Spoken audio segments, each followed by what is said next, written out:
এক সময় হাসি আনন্দেই কাটছিল নাগরের জীবন, কিন্তু ভাগ্যের নির্মম পরিহাসে আজ বিছানায় বন্দী ২৫ বছর বয়সী এক যুবক। ছোটবেলাতেই বাবা মায়ের বিচ্ছেদের কারণে আশ্রয় হয় বৃদ্ধ নানির কাছে।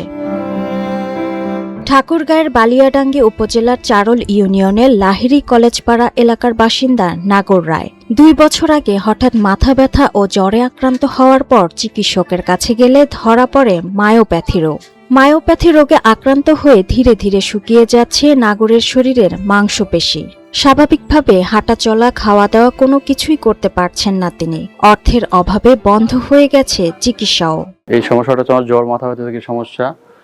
আর দ্বিতীয়ত হচ্ছে এটা আমার প্রায় ধীরে ধীরে মাংসপেশি শুকায় যাইতেছে। এটা রোগের নাম হচ্ছে মায়োপ্যাথিক, ডাক্তার বলছে।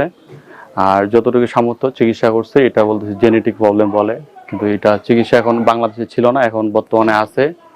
কিন্তু চিকিৎসার জন্য এটা অনেক ব্যয়বহুল খরচা আছে আর অনেক সমস্যা।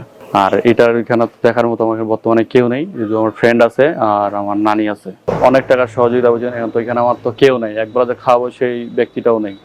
কিন্তু আপনারা যদি সহযোগিতা করেন তাহলে তো চিকিৎসা নিতে পারবো। জন্ম থাকি হয়নি এরকম।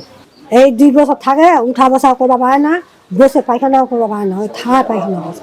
ভাত দিয়ে খাবে, ভাত খাও, মুখ খান, হাত খান ধুয়ে দিবা, হাতটা ধুয়ে দিবা, হাতে ভাত লাগে না। ছোটবেলা থেকে মামা ও নানির কাছেই বড় হন। কয়েক বছর আগে মামাও মারা গেলে বৃদ্ধ নানি হয়ে ওঠেন তার একমাত্র অবলম্বন। পড়াশোনা অর্থের অভাবে বন্ধ হওয়ার পর স্থানীয় একটি দোকানে ফ্লেক্সি লোডের কাজ করতেন নাগর, কিন্তু অসুস্থতার পর সেটিও বন্ধ হয়ে যায়। সে আসলে আমাদের সাথে সুস্থ স্বাভাবিক ছিল। 2 বছর আগে সে আমাকে হঠাৎ করে ফোন করে বলল তার অসুস্থতা বেড়ে যায়। আসলে তার দেখাশোনার মতন কেউ নেই, তার বাবা মাও নাই, সে নানির উপরে নির্ভরশীল। তার শরীরটা খুব করুণ অবস্থা আর কি। 2-3 দিন পর আসলে সে আসলে গোসল করতে পারে, সে ভয়ে আসলে পানিও খাইতে চায় না। যা পারে অন্যের কাছ থেকে নিয়ে চায়, এভাবে তো চিকিৎসা করা আসলে সম্ভব না। আজকে সারাদিন যেমন এখন পর্যন্ত কিছু খাইনি। 2.5 বছর থেকে অসুবিধা।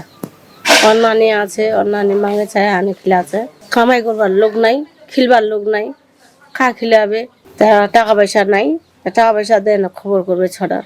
জমি বিক্রি করে এতদিন চিকিৎসা চালালেও এখন আর সামর্থ্য নেই। নাতির চিকিৎসার জন্য সমাজের বিত্তবানদের সহযোগিতা কামনা করছেন তার বৃদ্ধ নানি। এখন অসুস্থ নাতির মুখে একটু হাসি ফেরাতে মানুষের দাঁড়ে দাঁড়ে ঘুরছেন তিনি। Sadia Akter, Times today.